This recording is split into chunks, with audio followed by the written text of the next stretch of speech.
A warm welcome to the show. As the Lunar New Year begins, attention turns to the Chinese Zodiac and the start of the year of the fire horse, a combination that comes around only once every 60 years. Today we'll explore what this means and look at why Chinese traditions have been gaining more traction here in Poland and in Western social media. To discuss, I'm joined by Albert Kozik, a sinologist from the University of Warsaw. Hello and welcome, sir. Delighted to have you with us. Hello. It's a pleasure. So I'm not going to ask you to divine for us, but I was wondering, what does this year of the fire horse mean, and what does it mean in the Chinese tradition and perhaps in a wider context as well? Well, opinions differ on this issue, and to really understand what this holiday, on this festival is about, we have to turn to the Chinese calendar and to the mechanics of the Chinese calendar. So the Chinese New Year is celebrated after the winter solstice, and the winter solstice is, as we know, a very dark and gloomy part of the year when there's a lot of snow. And this is observable both in China, in northern China especially, and in other parts of the world.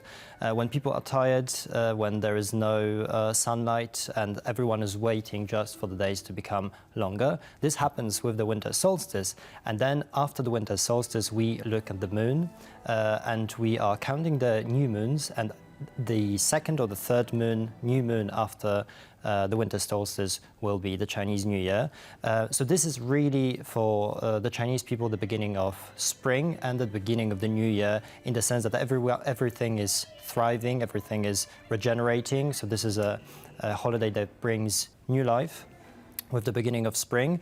And what is very important is that the mechanics of the Chinese calendar is intertwined with the concept of the Chinese Zodiac. The Chinese Zodiac is composed of 12 different animals, and these animals are, we can say, patrons or they supervise every year in Chinese calendar, and they will be recurring in 12-year cycles that we then have to multiply by 5 elements in the traditional Chinese culture, hence the year of the fire horse that we will be having.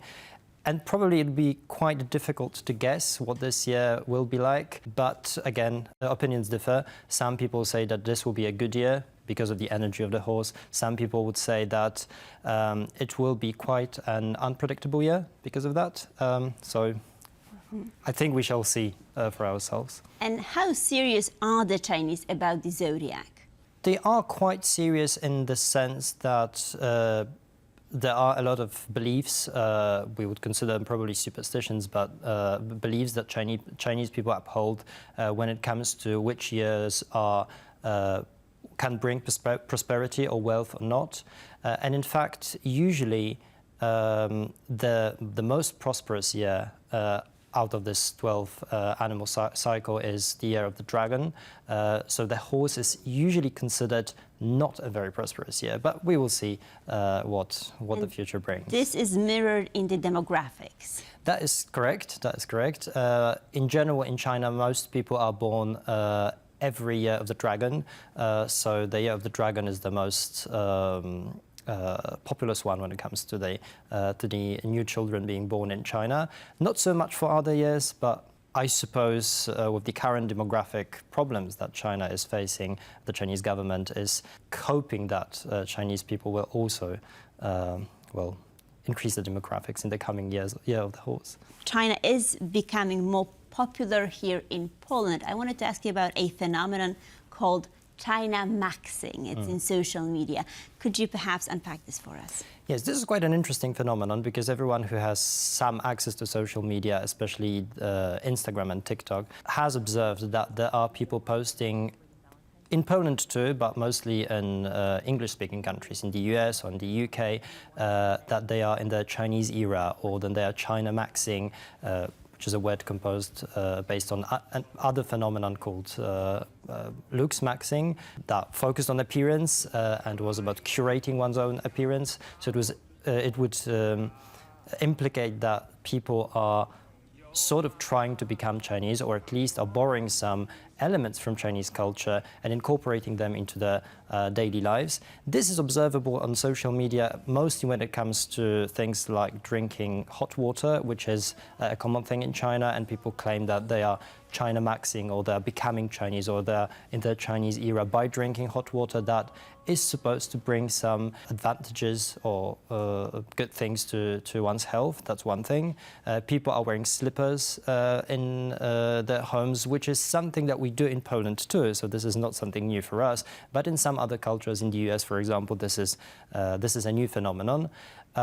And this general interest in Chinese culture, I think, that we can observe in social media is quite interesting, mostly because we can see that China is becoming sort of more popular than it used to be, especially compared to other East Asian countries, Japan and Korea, for example, that for a very long time, after they rose to prominence among younger people in Western societies, are now slightly less popular. Whereas China is becoming more popular, and this is, of course, a part of Chinese soft power that we can see in front of our eyes. Right, but why is it happening? I mean, was it a part of a perhaps conscious effort on part of the Chinese government, or is it the spontaneous thing? Maybe it has something to do with travel. Why now? It's a very interesting question, but I believe that this is a mix of different phenomena that are sort of intertwined or interplaying here.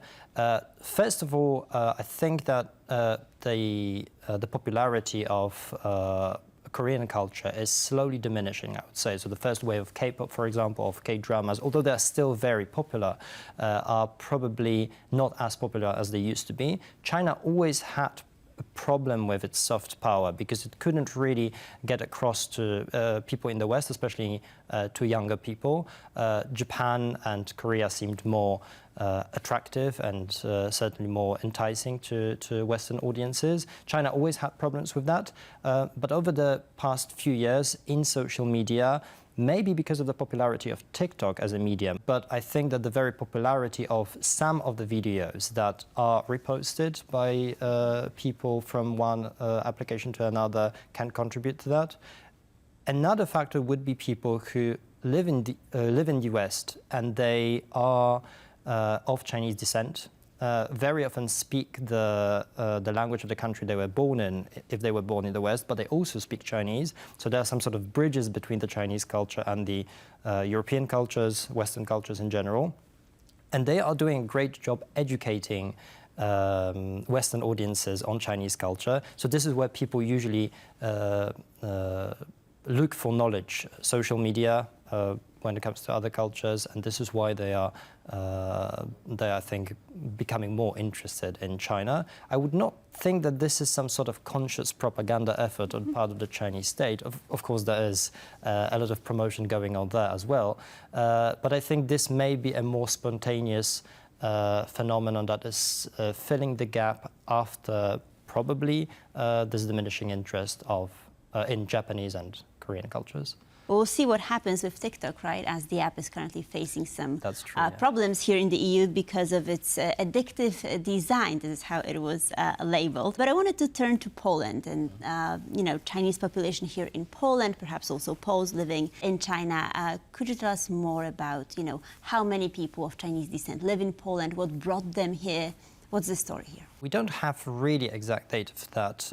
There was the census carried out by the Polish government a few years ago in 2021, I think, that estimated that around 7,000 Chinese people live in Poland.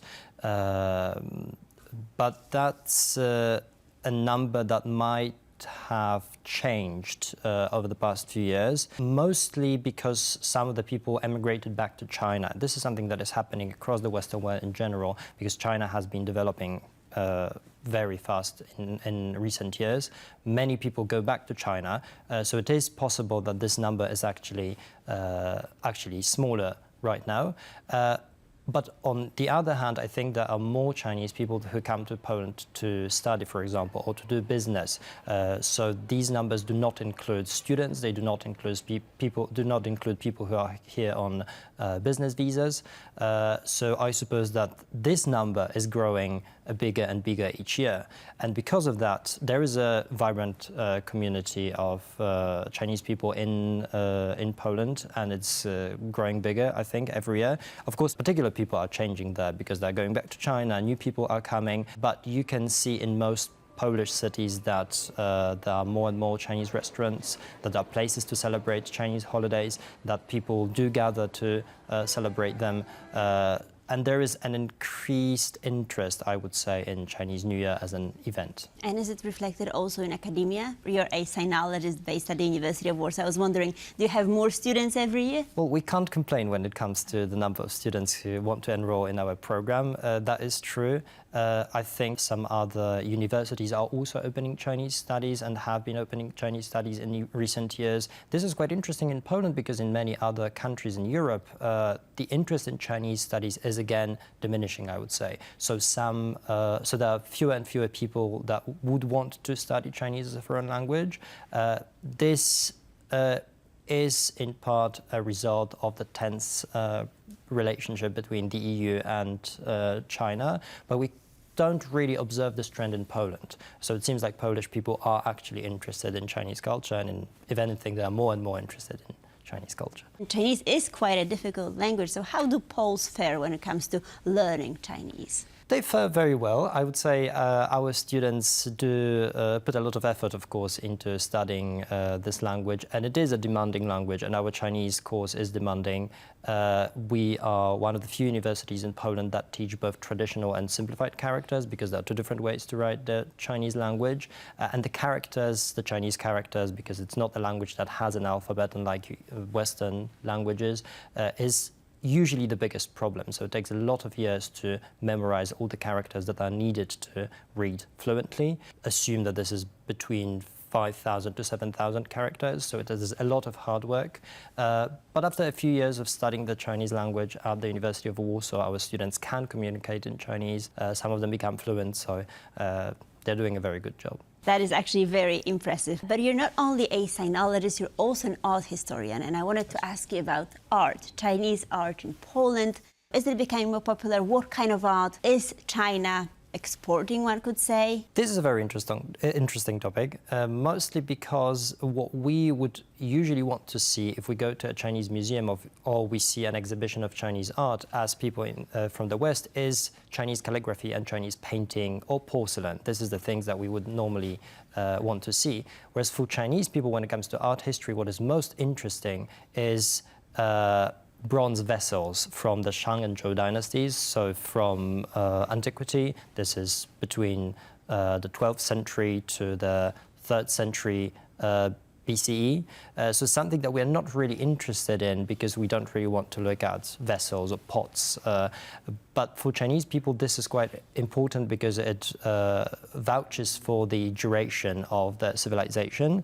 And very often when Chinese institutions send their exhibitions or objects or artifacts to other countries, they insist on sending these vessels.